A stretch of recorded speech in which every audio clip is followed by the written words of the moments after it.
How to start worm composting. Have you ever heard of worm composting? I know about composting. I have a small composting pile brewing in my backyard. When I got home, I searched the web and found out that those Wriggly friends do help make compost. Work composting or vermiculture is easy, affordable, and low-maintenance way of creating compost.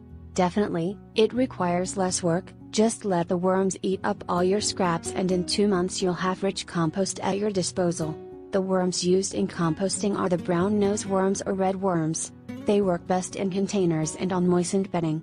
Those nightcrawlers or large, soil-burrowing worms are not good for composting purposes. All you need to do is add food waste to the container and soon enough the worms will eat them up and convert compost together with the bedding. Before placing your redworms inside containers, place a nice layer of paper to serve as bedding for the worms. Any kind of paper will do, but it has been observed that the worms will consume newspapers, cardboards, paper towels and other coarse papers faster. The worms will eat this layer of bedding together with the scraps of food to convert them into compost. You can also add a bit of soil on top of the paper and a few pieces of leaves. If your redworm container is located outside the house, try considering adding livestock manure on it. Fruits, grain, or vegetables are great for worm composting. The redworms can even eat eggshells, coffee grounds, and even tea bags.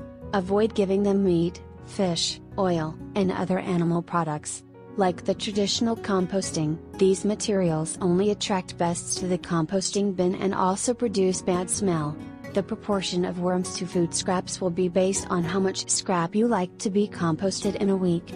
For example, if you want 1 pound of food scrap to be composted a week, all you need is also a pound of redworms. You don't need to add redworms to the container unless you want to increase the number of food scraps you intend to compost on a weekly basis. For containers, keep it well ventilated to let the air in and let the excess moisture out. You can use plastic bins, and even wooden boxes for worm composting. The time to harvest would be when the container is full. Scoop out the undigested food scraps as well as the works which are usually on the top few inches of the material.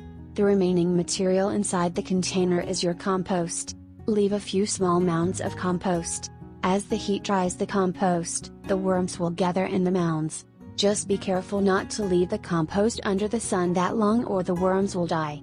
Afterwards, you can place the worms in the container again and repeat the process all over. You see, this is how our Wriggly friends help make compost, and for those who do not mind the feeling of worms in their hands, this might be a good and easy way to make compost. Thanks for watching my video and don't forget to like our video.